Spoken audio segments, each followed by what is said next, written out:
생각 대신에 기도하셔야 됩니다. 문제가 생기면 골똘히 생각하지 마시고 기도를 하십시오. 기도를 하면 하나님이 움직이기 시작합니다. 생각하면 내가 움직이고 기도하면 하나님이 움직이셔요. 이제 생각하는 거 그만두고 하나님 앞에 기도하자. 하나님의 마음에 합해야 된다. 기도하면 무슨 일이 생기는가? 믿음이 생겨요. 생각하면 절대로 믿음이 안 생겨요. 연구해도 안 생겨요. 애를 써도 안 생겨요. 울어도 안 생겨요.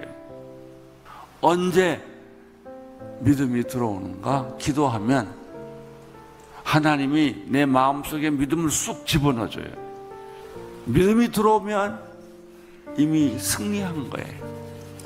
이긴 거예요. 하나님의 역사는 우연히 만들어지지 않아요. 여러분의 인생은 우연히 만들어진 것이 아니에요.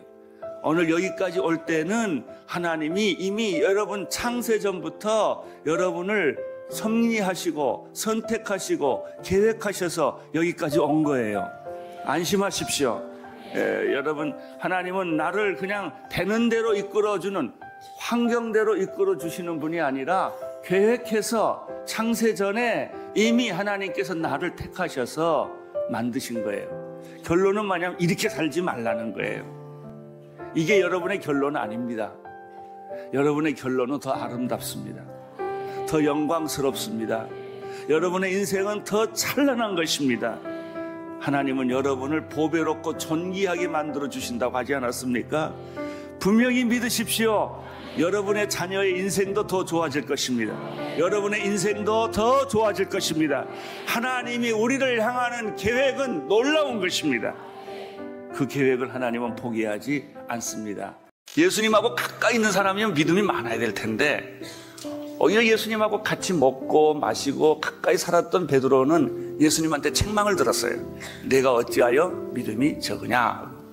그랬고요, 예수님을 한 번도 얼굴 본 적이 없었던 한 백부장, 그 사람을 보시고는 예수님이 와, 내가 이만한 큰 믿음을 이스라엘에게서 본 적이 없다, 이렇게 말씀해 주셨거든요.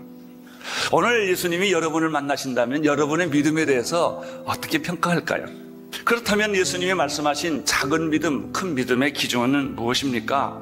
그것은 믿음의 크기가 얼마큼 크냐, 믿음이 얼마나 위대하냐, 믿음의 업적이 얼마나 찬란하느냐에 있지 않습니다. 예수님의 기준은 얼마나 하나님을 신뢰하느냐. 하나님은 불가능한 속에 역사하십니다. 이 불가항력적인 일은 어떻게 보면 하나님이 허락한 사건입니다. 하나님이 허락한 사건은 반드시 해결이 있다는 것입니다. 여러분의 문제가 끝이 있고 해결이 있을 줄로 믿습니다. 깊은 터널에 들어갔지만 터널은 영원하지 않습니다. 터널은 반드시 끝이 나는 것입니다. 하나님, 간섭해 주십시오. 도와주십시오. 위로해 주십시오. 격려해 주십시오. 절망하지 말고 희망을 갖게 해 주시옵소서. 하나님이 개입하시면 못하시는 일이 없고 안 되는 일이 없는 줄로 믿습니다.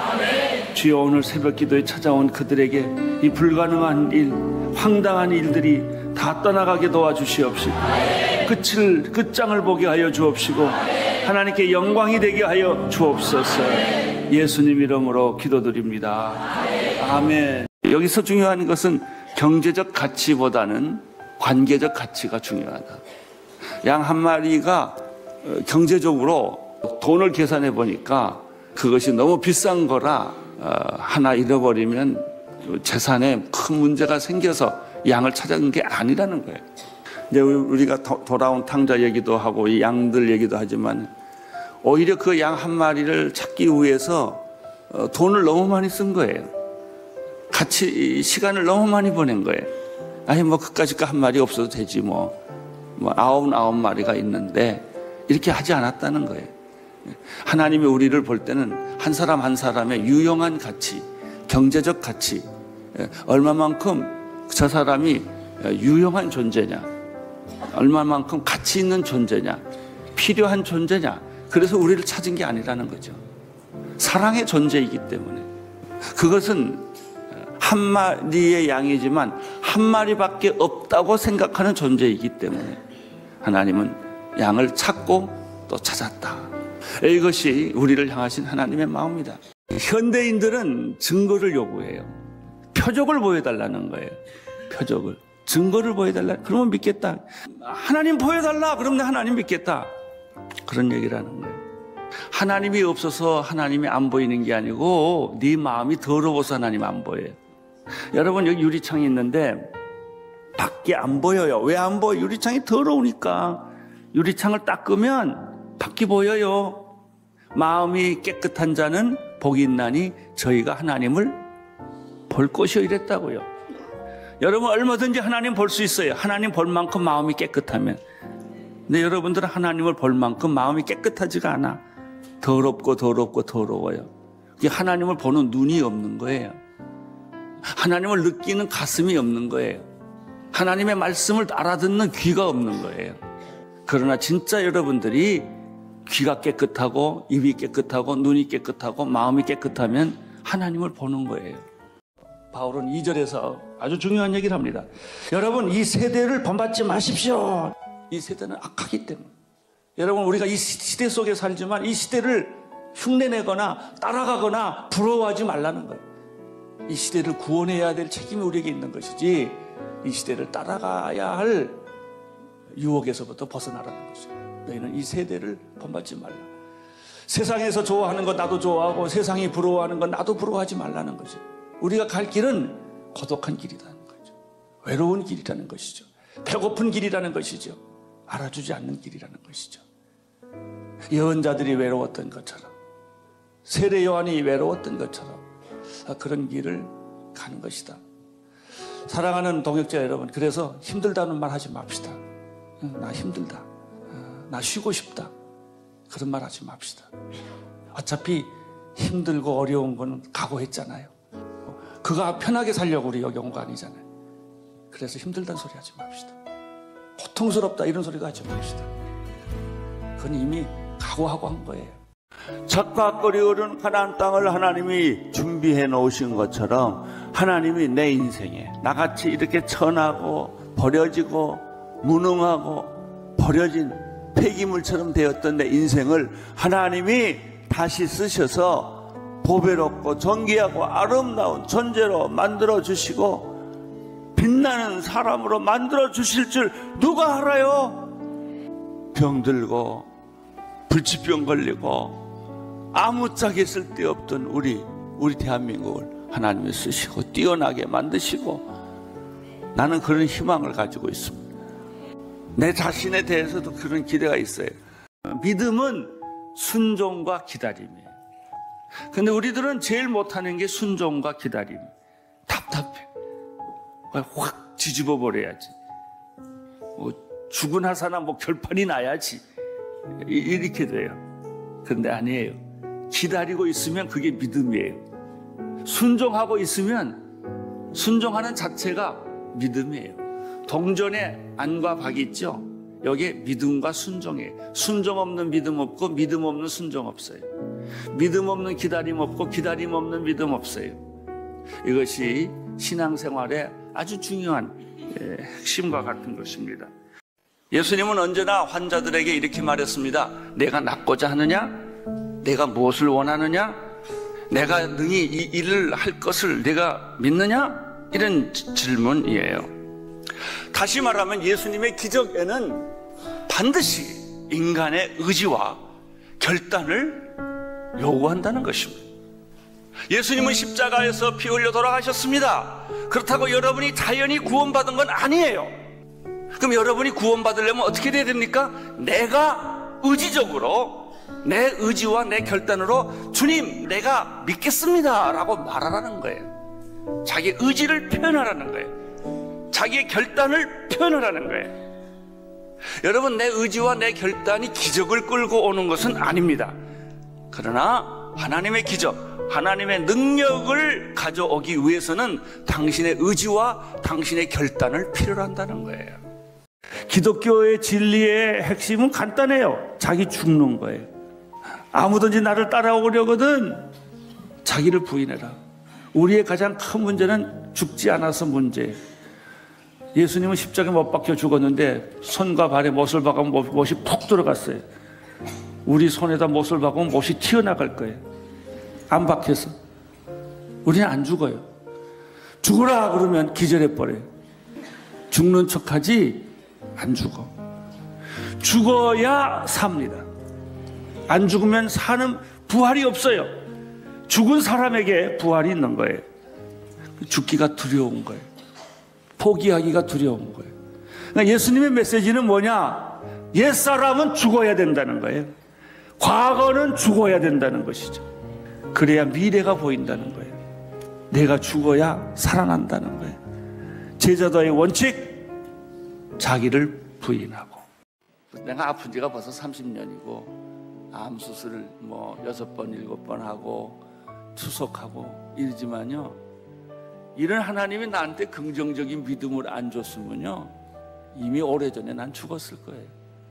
그런데 그렇게 집요하게 병이 나를 물고 있어도 내가 마귀한테 안 지거든요. 부정적인 생각을 나는 안 하거든요. 그러니까 또 일어나고 또 일어나고 또 설교하고 또 설교하는 이유가, 이상하게 나는 하나님이 사명을 다 나한테 시킬 때까지 나는 안 죽고 이렇게 병이 있으면서도 계속 설교할 것이고 살아날 것이고 그런 아주 즐거운, 병이 아프면 아플수록 더러운 귀신이나 해볼 대로 다 해봐라. 나는 너한테 안 진다. 넌 나를 공격할 수 없다. 이런 믿음이 자꾸 생기는 거예요. 그러니까 그 믿음이 생기니까 이미 죽었을 만한데도 살아서 여러분하고 이렇게 웃으면서 설교하잖아요. 문제는 그 생각이 왜 드냐 이거예요. 왜 드냐, 무슨 내가 잘나서도 아니고 믿음이 특별히 많아서도 아니고 하나님이 그런 마음을 내게 주신 거예요. 네, 그런 마음을. 복음이 무엇입니까? 말 그대로 기쁜 소식입니다. 기쁜 소식은 무엇입니까? 예수 그리스도 있습니다. 예수 그리스도 안에는 7가지 권세와 축복이 숨겨져 있습니다. 첫 번째는 하나님의 자녀가 되는 축복입니다. 두 번째는 죄사함의 능력과 축복입니다. 세 번째는 사단의 권세에서 해방되는, 자유로워지는 그런 축복과 능력입니다. 네 번째는 치유함의 권세와 축복입니다. 복음은 우리에게 육체적 치유를 허락해 주십니다. 다섯 번째는 의롭다함의 권세와 축복입니다. 여섯 번째는 기도 응답의 권세와 축복이고, 마지막 성령 세례의 권세와 축복입니다. 이것을 깨달으면 그 순간부터 놀랍게 기적과 능력이 나타나는 것을 경험할 수 있습니다. 하나님은요, 언제나 우리가 돌아가야 할 영원한 집이에요. 회개란 아버지 집으로 돌아가는 것이다. 돌아가는 것이 회개입니다. 아버지, 제가 하늘과 아버지께 죄를 지었습니다. 저는 더 이상 아버지의 아들이라 불릴 자격이 없으니 그저 하나의 일꾼으로 삼아 주십시오. 이게 마음의 가난이에요. 마음이 가난한 자는 복이 있나니 천국이 저희 것이요라고 했는데, 이 탕자가 드디어 정신을 차리고 철이 나고 아버지를 기억하고 자기의 신세, 자기의 존재를 파악하기 시작한 거예요. 이걸 가리켜 주제 파악했다는 거예요. 자기가 자기를 보기 시작을 한 거예요. 그러니 이제는 내가, 내 자격은 아버지의 아들이지만은 그러나 난 아버지의 아들이라고 불릴 만한 삶을 못 살았습니다. 차라리 종이라도 줬사오니 아버지의 품꿈에 하나로 생각해 주십시오. 이것이 회개입니다. 회개라는 것은 돌아오는 것입니다. 제자리로 돌아오는 것입니다. 자기의 신분을 파악하는 것입니다. 예수님이 그런 마음이 있었을 것 같아요. 문둥병자, 안준뱅이, 귀머거리 이런 사람들을 특별히 예수님은 사랑하셨어요. 나는 교회가 종합병원이라고 생각해요. 건강한 사람만 오지 않고 다 실패한 사람, 병든 사람, 어려운 사람, 인생의 반이 꺾인 사람들, 그런 분들이 와서 예수님 만나서 회복되고 희망을 얻고 용기를 얻고 살아나는 말이죠. 그런 기적과 간증들이 매일 있어야 돼요. 오늘이 그런 날이에요. 회복과 기도, 회복과 치유가 일어날지어다. 치유가 일어날지어다. 오늘 아침에도 그런 기도했어요. 주님, 나도 치료해 주시고요, 우리 교인도 치료해 주시고요, 정말 우리 모두가 건강하게, 정말 씩씩하게, 신나게 살게 해주세요. 병을 다 떨어버리게 해주세요. 믿음이란 무엇인가? 오늘 성경 말씀에 보면은 구원에 이루는 유일한 절대 방법이에요. 여러분, 하나님이 좋으세요? 하나님의 축복이 좋으세요? 하나님이 좋아야 돼요. 근데 우리가 사실 좋아하는 것은 하나님의 축복이 좋은 거거든요. 그 여자가 좋아야지 그 여자의 가문이 좋아봐야 소용없어요. 그 사람이 좋아야 돼요. 하나님이 좋으면 하나님의 축복이 따라오는데 우리는 하나님의 축복에만 관심이 있단 말이죠. 우리는 믿음의 부스러기에 관심이 많은 거예요. 그래서 내가 믿음이 있다 없다, 내가 축복 받았다 안 받았다 말하는 걸 가만 들어보면 다 축복을 받아놓고도 부스러기가 없으니까 축복이 없다는 거예요. 구원을 받아놓고도 구원이 없다고 생각하는 거예요. 왜 내가 믿음이 있다면 왜 내 생활이 이러냐는 거예요. 나는 왜 아프냐 이거예요. 나는 왜 실패하냐 이거예요. 내 기도는 왜 응답되지 않느냐라고 말하는 것은 구원의 본질에 들어가지 않고, 믿음의 본질에 들어가지 않고 자꾸 그 부스러기만 붙들고 생각하기 때문에 이런 오해가 쌓인 거예요. 여러분, 믿음의 가장 핵심적인 본질은 구원에 이르게 하는 것입니다. 여러분, 어떻게 모든 인류가 다 구원을 받을 수가 있겠습니까? 두 가지예요. 첫째는 하나님의 은혜입니다. 한량없는 은혜, 풍성한 은혜. 이 긍휼과 은혜가 하나님으로부터 오는 것인데 예수님 안에 그게 있어요. 그래서 여기 성경에 보니까 예수 그리스도 안에 그의 은혜의 풍성함 때문에 우리들이 구속 곧 죄사함을 받은 것입니다. 두 번째, 우리가 구원을 받은 것은 예수님의 피 때문입니다. 그의 피로 말미암아 구속 곧 죄사함을 받았습니다. 여러분, 죄는 다른 어떤 것으로도 지어지지 않습니다. 오직 한 가지 방법으로만 인간의 죄가 지어집니다. 글씨를 잘못 쓰면 지우개로 지우면 됩니다. 볼펜으로 쓴 거는 하얀 그걸로 이렇게 하면 또 안 보입니다. 그런데 죄는 안 돼요. 죄는 세상의 그 어떤 것으로 지어지지 않습니다. 오직 하나, 그것은 흠없고 점없는 어린 양 예수 그리스도의 피로만 이 죄는 사해집니다. 결론은 두 가지예요. 우리가 죄사함을 받은 까닭은 하나님의 풍성한 은혜 때문이요, 예수 그리스도 안에 있는 하나님의 풍성한 은혜 때문이요, 두 번째는 예수 그리스도께서 흘려주신, 십자가에서 흘려주신 그 어린 양의 흠없고 점없는 보혈 때문에 우리가 구원을 받게 된 것입니다. 사탄은 그러면 어떤 존재입니까? 하나님을 대적하는 마귀입니다. 사탄을 잘 알기 위해서는 사탄의 별명을 들어보면 사탄이 어떤 존재라는 것을 알 수가 있는데, 의외로 별명이 많아요, 사탄은. 그러니까 변장을 잘한다는 얘기입니다. 귀신의 왕, 시험하는 자, 바알세불, 원수, 악한 자, 벨리알, 대적자, 속이는 자, 큰 용, 거짓의 아비, 살인자, 죄짓는 자, 무조경의 사자, 옛뱀, 이 세상의 신, 공중권세 잡은 자, 사망 세력을 잡은 자, 세상 임금, 세상 주관자, 리오 야단, 뱀이에요. 이런 단어를 써서 한 20가지 종류가 사탄을 지칭하는 말을 성경에서 설명하고 있습니다. 자, 이 얘기를 들어보니까 우리가 살고 있는 이 세상에서 일어나는 일들이 다 이 마귀가 지배하고 있다는 것을 알 수가 있어요. 거짓말, 살인, 유혹, 죽음, 절망, 질병, 모든 게 다 이 마귀라는 별명의 이게 다. 우리가 가지고 있는 고통은 사탄이 가지고 있는 별명에서부터 나오는 것이죠. 그래서 예수님은 제일 먼저 그의 사역은 병 고치는 사역도 아니고 설교하는 사역도 아니에요. 그 이전에 제일 먼저 4장 1절에 들어가면 성령 받고 나신 다음에 뭐부터 잡았어요? 사단의 세력을 잡았단 말이죠. 할렐루야. 나는 여러분들이 사단의 세력을 잡는 그런 영적 능력이 있게 되기를 축원합니다. 마귀의 세력을 분별하는 영적 통찰력이 있게 되기를 축원하는 것입니다.